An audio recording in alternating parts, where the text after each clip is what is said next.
네, 계속 이어가 보도록 하겠습니다. 자, 레보비츠는 이렇게 나왔죠, 그죠? 레보비츠. 자, 이 사람도 사람이니까 딱 동그라미 쳐주시고요. 자, 12음 기법의 등장을 음악사의 혁신으로 평가를 하고, 자, 12음 기법 나왔습니다. 자, 이걸 갖다가 이 사람은 어떻게 혁신으로 평가를 했다고 하네요. 후설에 현상학을 적용하여 그 의미를 규명했다. 자, 후설도 사람 이름이겠죠? 그리고 현상학 나왔는데 아직 의미가 제대로 안 나왔으니까 요 뒤에 나올 겁니다. 자, 챙겨봅시다. 자, 후설에 따르면 우리의 일상적 경험, 이것은 의식의 지향성을 통해 구성되는 현상이다. 자, 그러면 우리가 경험이라고 하는 거, 그리고 또 보통 생활하면서 하는 게 일상이잖아요. 자, 그러면 일상적 경험이니까 보통 생활 속에서 할 수 있는 것들, 느낀 것들, 겪은 것들이 다 일상적 경험이 되겠죠. 자, 이것은 의식의 지향성. 그러면 의식은 어떤 어떤 생각이 될 수도 있고, 뭐 인지라고 볼 수도 있겠죠. 이게 뭔지 아는 거. 자, 이제 그런 게 이제 의식인데요. 자, 그것의 지향성. 그러면 지향은 어떤 방향성이라고 볼 수 있겠죠, 그죠? 지워야지. 왜 안 지워질까요? 자, 방향성. 장을 통해 구성되는 현상이다. 자, 그러면 일상적 경험 is 하나의 현상이고, 그것은 방법은 뭐야? 의식의 지향성이 그 방법이다 이거죠. 자, 그래서 예를 들어서 바로 예시가 나오고 있군요. 음악적 경험은 소리라는 물리적 파동에 대한 지각이 아니야. 자, 그럼 음악적 경험은 일상적이 아니야? 일상적이죠. 자, 그것은 소리라는 물리적 파동에 대한 지각이 아니야. 자, 지각이라고 하는 것은 뭐예요? 감각적으로 느낀다 이런 뜻이거든요. 감각, 느낌, 그죠? 자, 이건데 그러면 이제 어떻게 소리가 들려? 자, 소리 들린다는 것은 물리적 파동. 그럼 물리적 파동이라는 건 뭡니까? 말 그대로 마이크 그 웨이브, 그죠? 이 웨이브가 막 오는데 그것이 이제 우리가 귀를 통해서 지각을 하게 되죠. 또 머리를 통해서 지각을 하게 되는데, 자, 이제 그런 게 아니야. 그런 게 아니야. 그 음악적 경험이라고 하는 것은 의식의 지향성이 있어야 되는 것이니까, 자, 어떻게 소리의 패턴을 인식하는 이 의식의 지향성을 매개로 한 하나의 현상이다 이거죠. 자, 말이 어렵습니다. 그러면은 어떻게 된다고요? 소리의 패턴을 인식하는 의식의 지향성. 자, 그러면은 우리가 막 생각하고 안다 이거 아니에요. 자, 그러면 의식의 지향성이라는 걸 뭘 하냐? 소리의 패턴을 인식한다 이겁니다. 패턴은 일종의 반복적인 것을 말하죠. 자, 그러면 이제 그런 것들이 오고 있다. 그런 것들을 이 반복되는 것이 있다는 것을 우리가 알아. 의식적으로 알아. 이렇게 되겠죠. 그죠? 자, 이제 그런 것들을 통한 현상이다 이겁니다. 그게 바로 음악적 경험이고, 다른 말로 하면 일상적 경험 중에 하나다. 이렇게 볼 수가 있겠습니다. 자, 후설은 우리가 당연시하는 전제에 대한 판단 중지를 통해 사물의 본질에 도달할 수 있다고 보았다. 자, 후설씨는 사물의 본질에 도달할 수 있다고 그랬어요. 어떻게 해요? 바로 당연시하는 것에 대한 판단 중지를 통해서 그렇게 할 수 있다 이거죠. 통해서 사물의 본질에 도달할 수 있다고 보았다. 자, 이는 경험을 있는 그대로 받아들이는 자연적 태도에서 벗어나 의식 속에 나타나는 현상만을 탐구하는 현상학적 태도로 전환하는 것을 말한다. 자, 그러면은 아까도 말했다시피 의식의 지향이잖아요. 자, 그러니까 의식 속에 나타나는 현상만을 탐구하는 게 이름하여 현상학적 태도라고 하는 것이고, 자, 그걸 통해서 어떻게 할 수 있다? 바로 사물의 본질에 도달할 수 있다 이겁니다. 자, 잘 와닿지 않을 거예요. 자, 왜냐면 이게 뭐 특별히 막 예시를 구체적으로 들어서 설명해 준 것도 아니고, 우리가 알기 쉬운 말로 써준 것도 아니기 때문에, 그리고 또 되게 관념적이잖아요. 자, 그러니까 딱 와닿고 바로 그거지 막 이렇게 알 수 있는 것은 아닌데, 자, 우리한테 주어진 것만 가지고 판단을 해놓는 겁니다. 자, 그러면 어떻게 했다고요? 자, 일단은 사물의 본질에 도달하려고 해요. 자, 그러면 어떻게 해야 된다? 자, 어떻게 해야 된다? 자연적 태도에서 벗어나. 이거는 안 돼. 자, 이건 안 되고, 이거 벗어나서 의식 속에서, 그럼 생각이나 인지 이런 것에서 나타나는 현상만을 탐구하는 현상학적 태도라고 하는 것으로 전환해야 된다 이거죠. 네. 자, 그러니까 일반적으로 우리가 음악 듣고 이제 이러는 거를 이제 자연적 태도라고 한다고 한다면, 자, 근데 여기서는 벗어나야 되고, 우리 의식 속에서, 우리 마음이나 생각 속에서 나타나는 어떤 현상을 탐구하는, 들여다보고 이것이 뭔가라는 패턴을 찾고 하는 게 바로 현상학적 태도인데, 그 현상학적 태도로 전환을 하게 되면 어떻게 한다? 사물의 본질에 도달할 수 있다고 봤다 이거죠. 자, 후설은 이러한 전환을 현상학적 환원이라고 했다. 그냥 자연적 상태였었다가 이렇게 현상학적 환원으로 바꿨다. 이렇게 볼 수 있겠네요. 자, 꽤나 어렵습니다. 자, 이러한 관점에서 레보비츠는 쇤베르크가 조성 음악의 화음을 특정한 음향 지향적 체계가 만들어진 인위적 현상으로 간주하고 12음 기법을 통해 음악의 본질에 다가섰다고 평가했다. 자, 그렇습니다. 자, 그러면 이러한 관점, 위에서 나타냈었던 현상학적 환원 뭐 이런 관점을 통해서 레보비츠는 어떻게 쇤베르크가 화음을 특정한 지향 체계가 만들어낸 인위적 현상으로 간주하고, 그러면 조성음악의 화음이라는 건 뭐예요? 조성음악은 엄격한 규율을 지키고 하는 거잖아요, 그죠? 이 쇤베르크 시하고는 반대쪽에 있다고 볼 수가 있는데, 자, 그래서 이제 쇤베르크는 어떻게 조성음악의 화음을 특정한 체계가 만들어낸 인위적 현상으로 간주를 하고, 자, 12음 기법을 통해 음악의 본질에 다가섰다고 평가했다. 그러면 이제 쇤베르크 씨는 음악의 본질에 다가간 사람이 되겠고, 조성음악은 그렇지 않은 게 되겠네요. 자, 그러면 다음 보시죠. 자, 조성음악의 질서를 당연시하는 자연적 태도에 대한 판단 중지를 통해 보편적 음악 질서를 확립했다는 것이다. 그럼 여기서 말하는 보편적이라고 하는 것은 앞에서 얘기했었던 뭐랑 같은 거가 되겠어요? 바로 본질, 그죠? 이게 되겠습니다. 자, 그러면은 그러나 하면서 또 역접 또는 전환이 되고 있죠.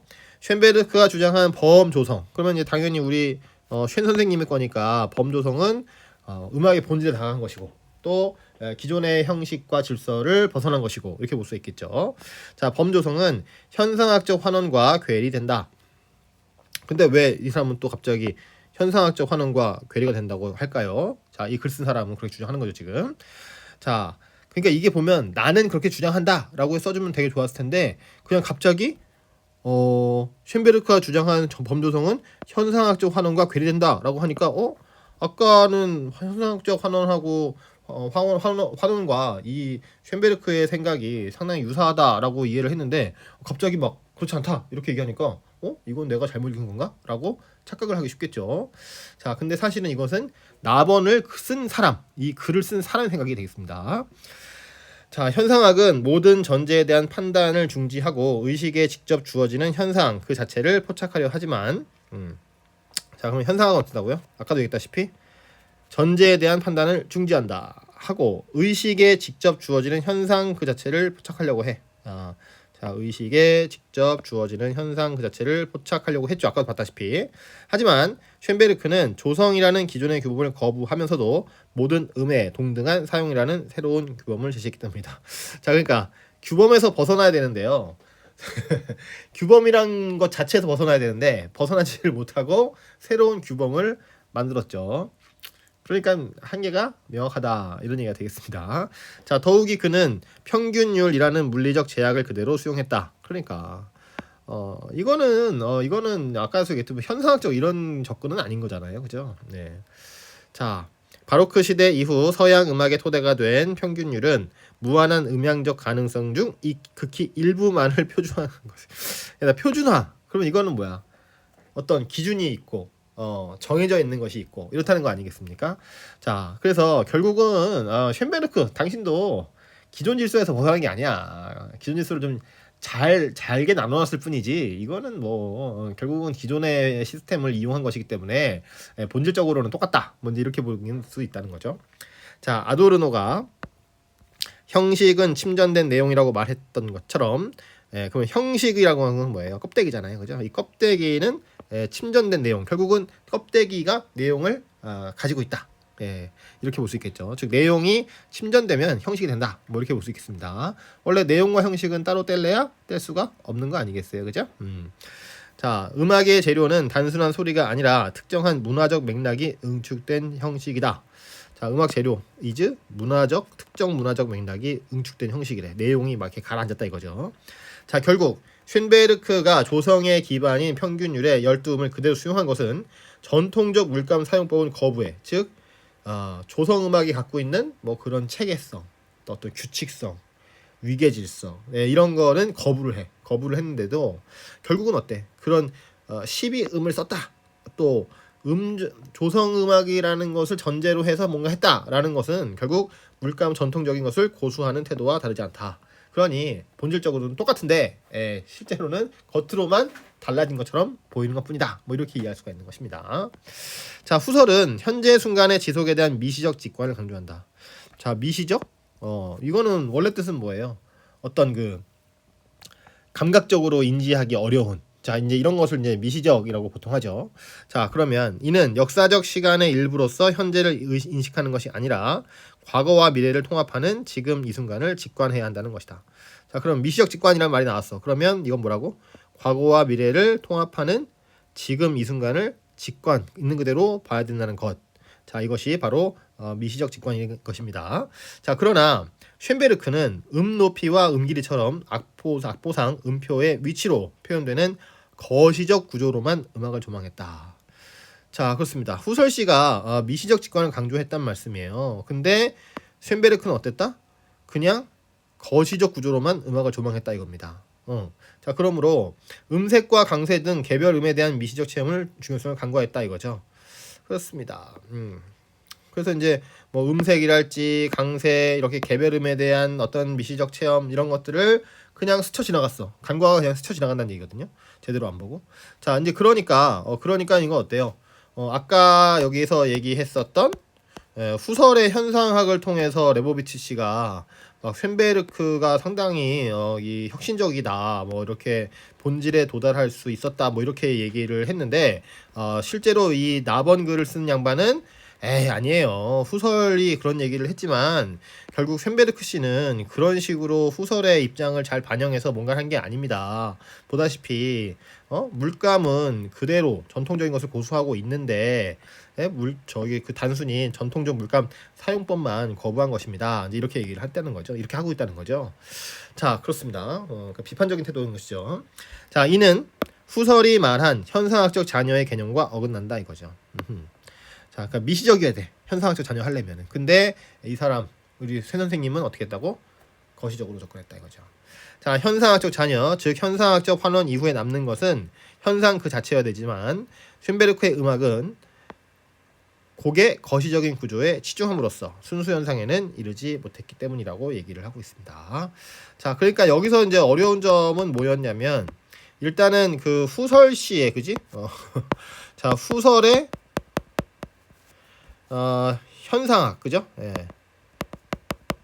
자, 이것을 이제 이해하는 게 좀 어려웠다고 볼 수 있고요. 왜냐면 이제 충분한 설명이 없다 보니까 적절히 여기 있는 것만 가지고서는 생각을 정리를 해야 되기 때문에 좀 어렵죠. 자, 이제 그렇게 되고 아까 보신 것처럼 이렇게 잘 전개가 되다가 갑자기 여기서 나번 글을 쓴 사람의 글쓴이의 생각, 자, 이걸로 이렇게 전환되고 있어요. 그러니까 얘기가 처음엔 잘 소개했단 말이에요. 그죠? 잘 소개했는데 여기서 이제 갑자기 글쓴이의 생각이 툭 튀어나온 것을 우리가 말 그대로 인지를 못하면 이게 지금 쇤베르크의 생각인지 후설의 생각인지 누구의 생각인지 이걸 잘 모르면 내용 접근이 잘 안 된다고 볼 수 있는 것입니다. 자, 근데 여기서는 이제 글쓴이의 생각이었던 거죠. 그래서 이제 앞에서 얘기했었던 그 후설의 현상학을 잘 챙겨가지고 여기 뒤에까지 와서 요 문단을 잘 이해를 했어야 됐다, 이런 얘기가 되겠습니다. 자, 만약에 이 강의를 들으셨는데 저 모르겠다 하면은 다시 한번 하나씩 다 챙겨서 읽어보시고요. 자, 일단 기준이 여기 이제 쇤베르크의 음악이 기준이니까요.